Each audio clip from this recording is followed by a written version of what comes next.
proposing to set up labs in schools. बहुत better. See lab. So we can start with the workshop. Okay.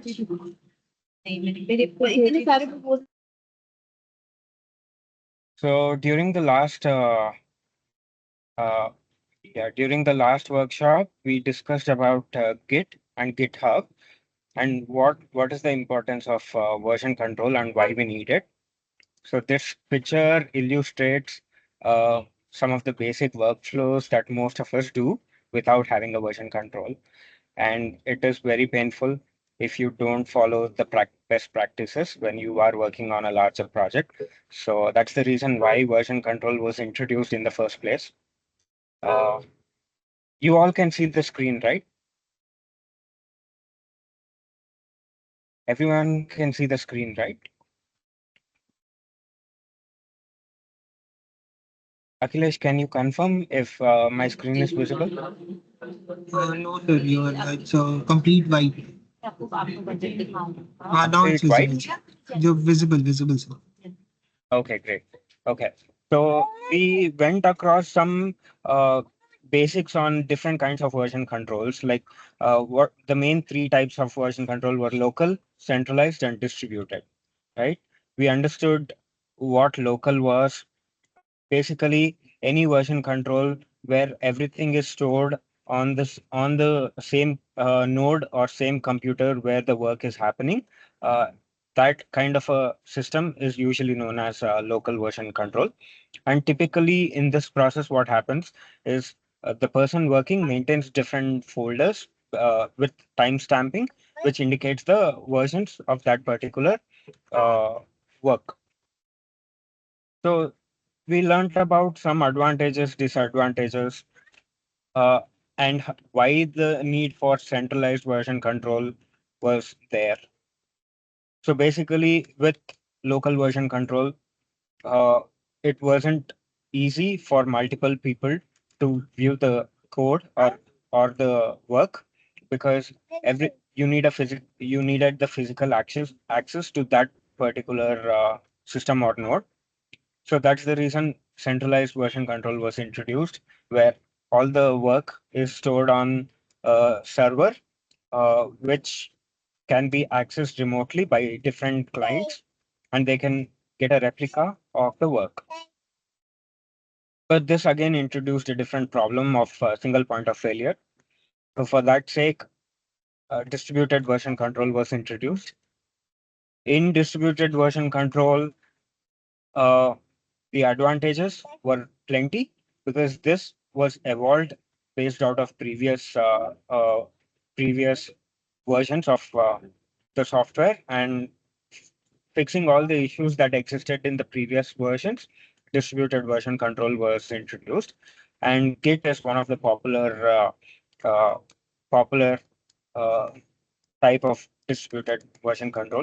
So in this, what happens is every there is a central server, cloud-based server, but every client also acts as a node by itself. Thereby, if at all the central cloud fails, each of the client has a complete backup of the work. So that we went through all this introduction of version control,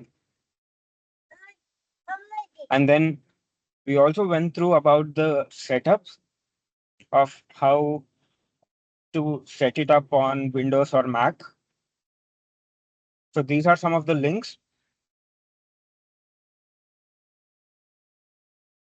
So for the previous workshop, we actually focused on command line interface.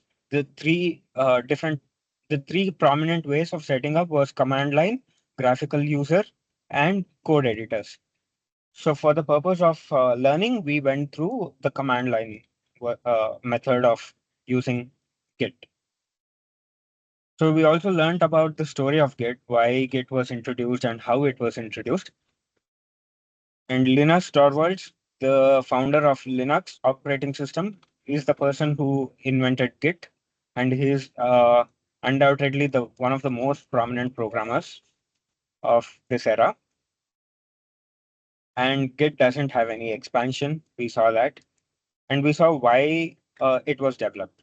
So initially in 1990s, uh, the Linux code was hosted on a version control named Bitkeeper, and it was provided for free of charge for the Linux community, and it did the job.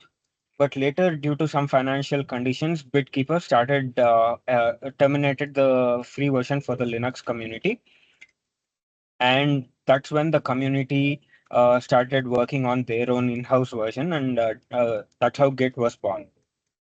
And Git solved some of the major problems that were uh, that came up at the time of building the Linux kernel, and it was optimized for that purpose.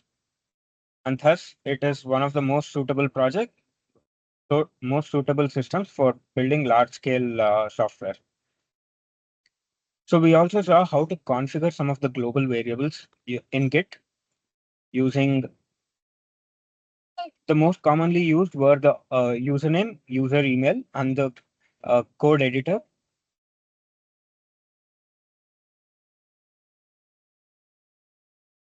And we saw about how to initialize a Git project, and we learned about the .git subdirectory and also other ways to set up the terminal for automated uh, for code completion when working with Git.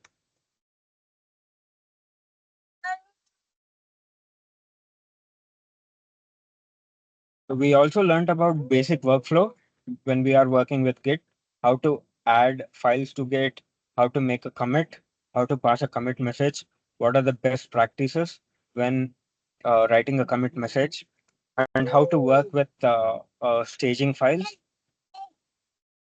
and also how to view the files that are staged versus unstaged, and how to view the history, that is the log, how to view the logs of uh, commits. So we learned about commit anatomy. Each commit contains the author email address, and a commit subject and the body. These are some of the most important things we need to notice about any commit. So every commit has a unique hash. It has a prefix, which indicates what it. The prefix is usually a verb. It indicates what changes were made, and the subject elaborates more on the change. And some commits also have body, which further gives an summary of what the entire commit contains. And we also learned that it is very important to keep the commits concise and atomic. That means we should not combine two different kinds of changes into a single commit. Even though the commit body and message explains the change, it is not advisable to combine two different kinds of changes, unrelated changes, into a single commit. Okay. Then we learned about some shortcuts, how we can use some handy shortcuts to get the Git workflow faster. And we saw some commands that we can use to view the history, different ways we can use Git log option, and different kinds of ways the output uh, can be altered using options when working with Git log. We also learned about Git show and Git diff, and we understood some of the ways to work with branches in Git and what branching is. So actually, branching is a very important feature about Git, and it is highly necessary to learn how to work with branches, because that's due to branches, Git became popular and it enables different teams to work in parallel. We learned about how git merge command and how git merge can be used to combine different features into the core product. When so the typical workflow is there is a main line and different teams working on different features. create a branch out of main line, and they progress on the feature work. And once the feature work is completed, that feature branch gets merged into the main branch. So that's the typical workflow, which is shown in the image here. And we learned about configuring remote repositories, setting up GitHub account. Once the remote repository is added, we can uh, run the git fetch, git pull, or git push commands. Git pull internally does git fetch, and then it does git merge. Basically, these two commands make up the git pull. So git push uh, pushes the local changes to the remote repository. We learned about stash, which is nothing but a stack maintained in the Git internals. So working with stack can be helpful when you have uncommitted changes, or you have changes in your working directory, but you need to uh, execute some other commands on Git, and you don't want to lose the changes that you have done in the working directory. That's when Git stash can be very handy. So these are some of the commands that we learned: how to list the changes that were added to the stash, how to show the difference between the stash changes and the present commits. And we also learned about how to apply the changes from the stash to the working directory, and how to remove the changes from the stash. We also understood the working of git rebase command.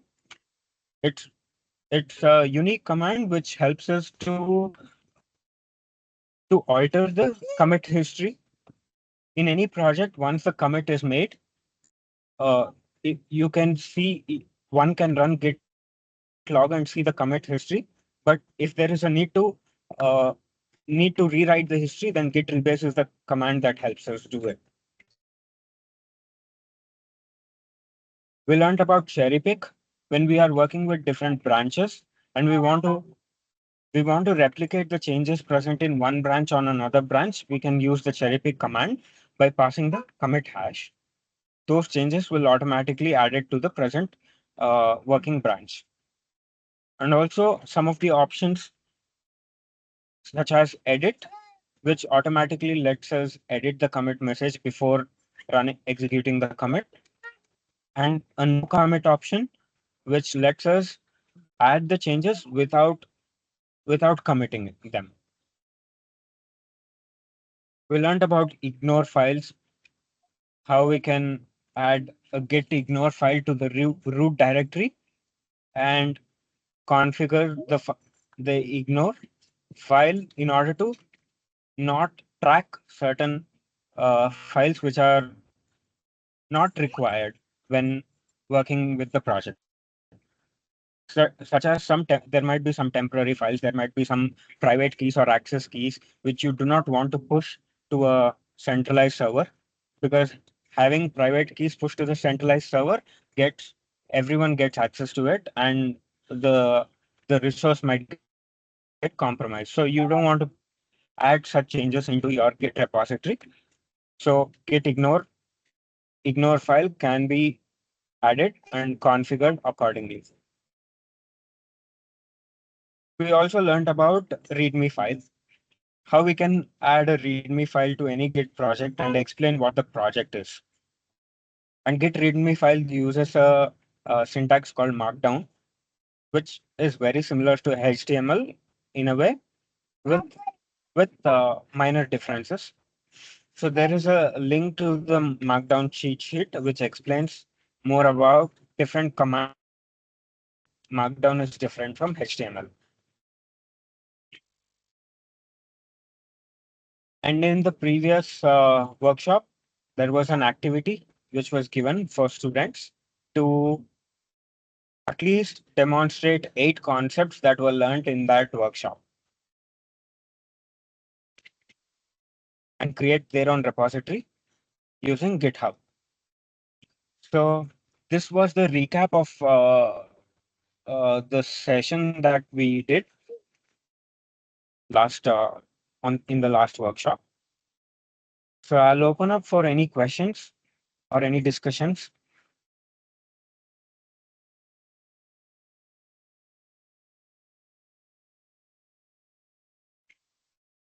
So Aryan, Ishita,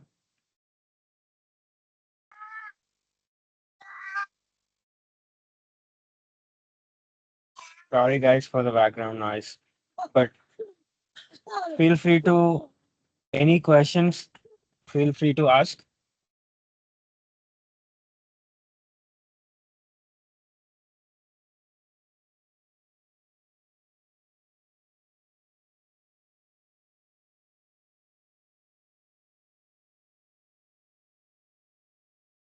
Aryan?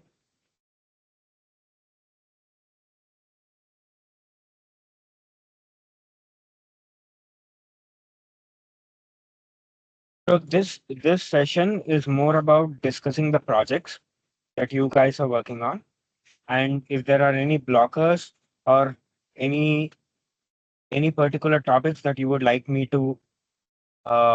like me to go through or advise, I would be happy to do that.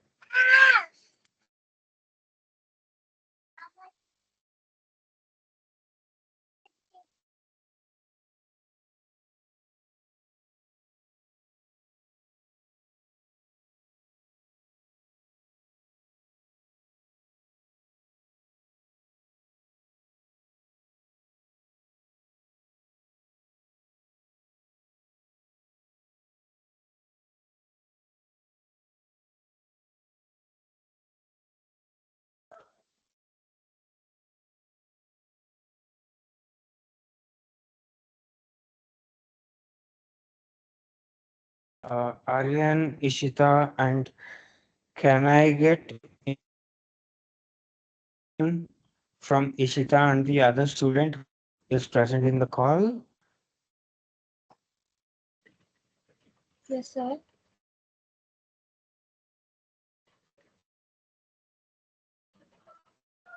Hello. Hello?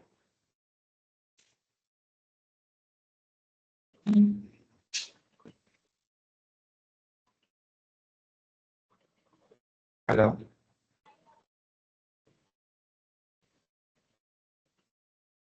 Hello. Hi, Ishita. Yes, you are audible. Yes.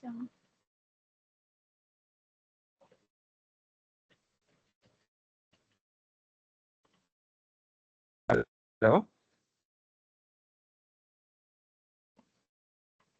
Ishita, can you hear me? Yes.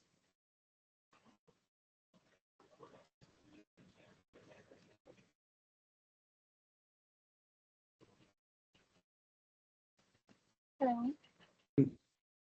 To discuss that. Hello.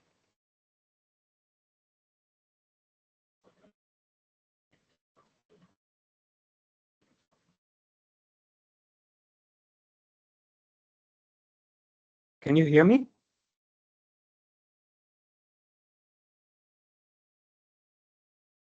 Akhilesh, can you hear? Yes, I can hear you, sir.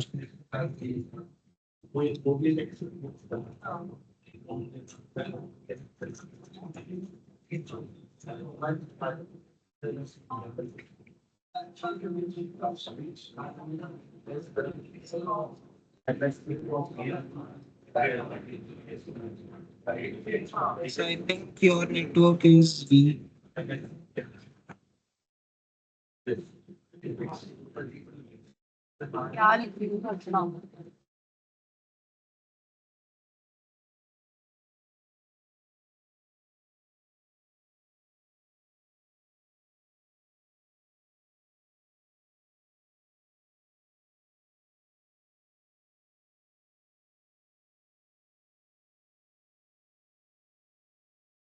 Can you all hear me now? Is it better? Yes, sir, it's better, sir. Okay, okay. Sorry, there was some Yes. network issue on my side. So,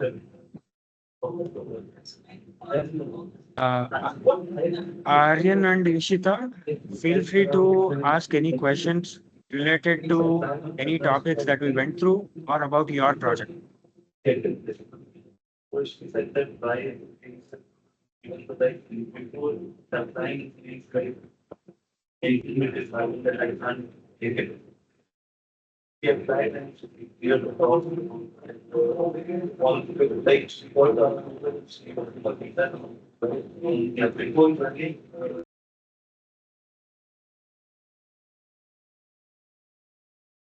Aryan, do you want to go first?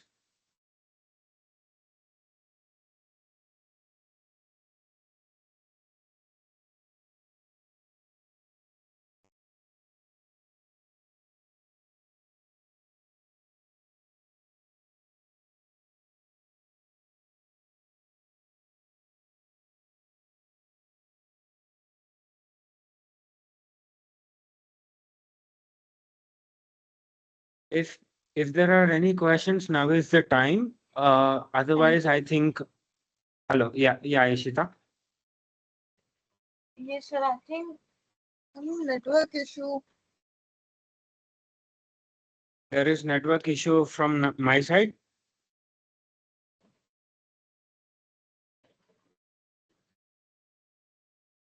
Hello.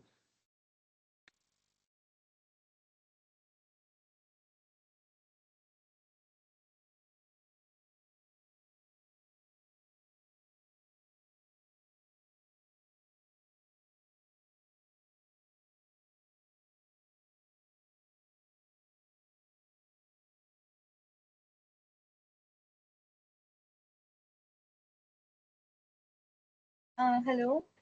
Hello. Can you Yes, hear me? sir. Oh, yes. Now I hear you. Okay. I want to ask any SaaS platform through which sellers can upload their article on our e-commerce platform. Any SaaS platform through which? Sellers can upload their articles Okay. on our e-commerce platform. Uh, so I would advise to give the Frappe platform, give it a try. Have you worked on Frappe, or do you know about Frappe platform? No, sir, I don't know about this. Okay. Uh, so Frappe is an interesting platform which can be used to build uh, blogs or websites using builder. So there is a graphical builder which can be used to build websites. Mm, So I will share the link with you. okay. So there is this particular product called Frappe Wiki, which is most like a, a like it's more like Atlassian or Wikipedia uh, sort of a website where you can post different articles, and this can be a part of a website. So Frappe Wiki is a good starting point. And also there is this Frappe Builder. Share the link in the chat. Yeah, okay, sir. So you can explore these two. So you currently do you have a e-commerce platform already? We build a e-commerce platform. You have a e-commerce platform, or you Yes. are okay. What tech stack does it uh, contain? Basically, it's a service, sir, just like a Amazon Mintra, but it's totally different. Hello, Okay. I'm audible. Yes, Yes. you are audible. Basically, we Yes. provide a home trial service. Okay. What what does the tech stack contain? Technology stack, like which framework are you using Okay, okay. presently? For backend, MERN and Okay. frontend, React.js. Okay. So it is completely built from ground up. You haven't used any frameworks like HubSpot or Sailor or Shopify. You haven't used anything like that. No, not now, sir. Currently we built this, like half portion इसका complete हो गया है. Okay. Yes, sir. Okay. Uh, if see if you have used MERN and like MongoDB and React, uh, so and you are looking for a blog to set up a blog within that, right? Right. Uh, Actually, okay. we need to build the sailor section. Seller section. Yes. Okay. But we Why are didn't you? thinking of use any SaaS platform to connect through which seller can upload their product on our Mhm. website. Uh, why not set up a Shopify store kind of a uh, like Shopify store or something like that? Why are you considering building everything from scratch instead of using Shopify or platforms like that? Have you tried those platforms?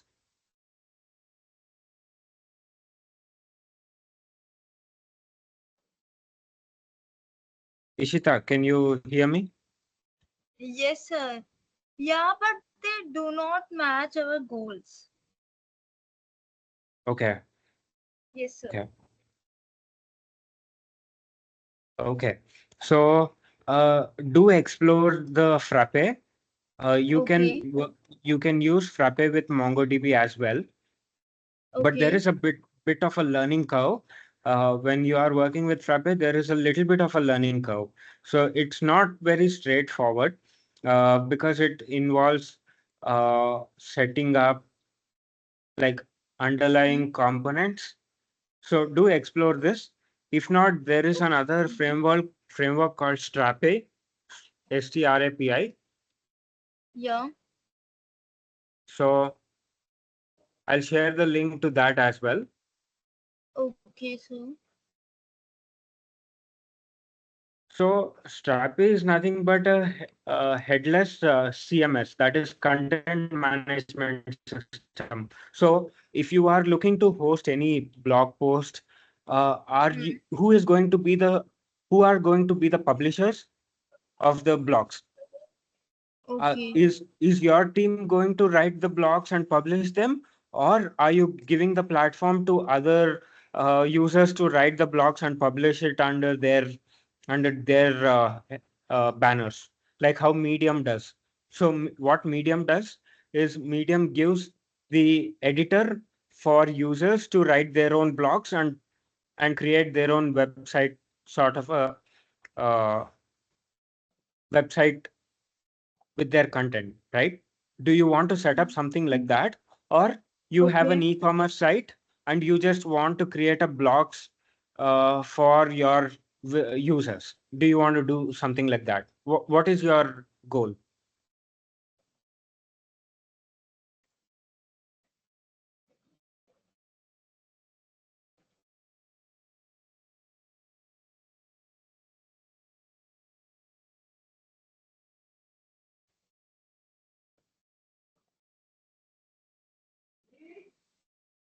Are you there?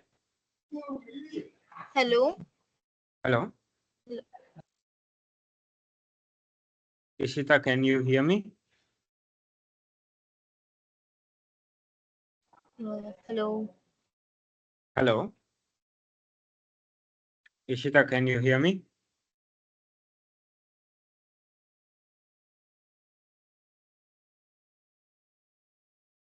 Hello? Hello. I think there is some network issue. Your voice is not clearly properly. Uh, The network issue might be from my side. Can you hear me now? Hello. Can you Yes, hear sir. me now, Ishita? Yes. Can, Now okay. Okay. Okay. So my question was, do you want to build a system where your users can create blocks, or do you want to build a system where you create the blocks and and your users are just readers of those blocks? What is the system that you are looking to build? uh,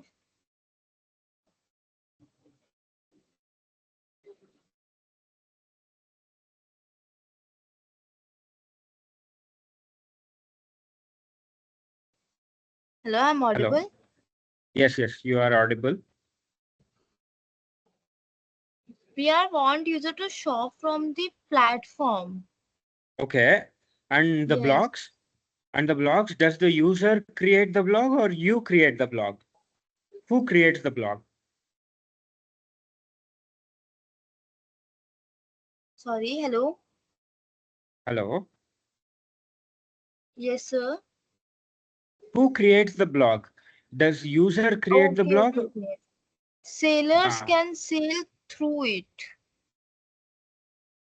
okay. But Basically, who a creates the service blog? platform. Okay. Understood. Yeah. Uh, understood. So that's the reason why you are setting up your own infrastructure, right? Yeah. It's not a Okay. blog platform. Okay. Yes. Understood.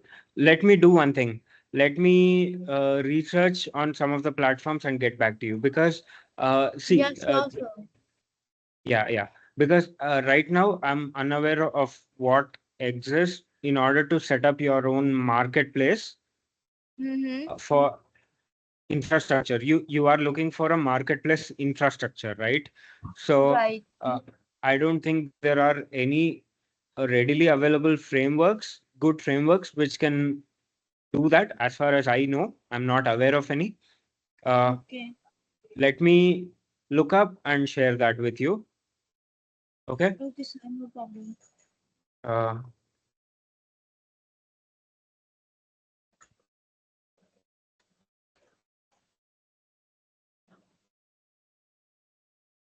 so this is my email address. Uh, Okay, do sir. drop me an email, and I will get back to you on some of the tools that might be suitable for you. Yeah. Yeah, sure, sir. Uh, Anything else, or we can No, wrap sir. up No. this call? Yeah, we wrap up this call. Thank you, sir. Thank you.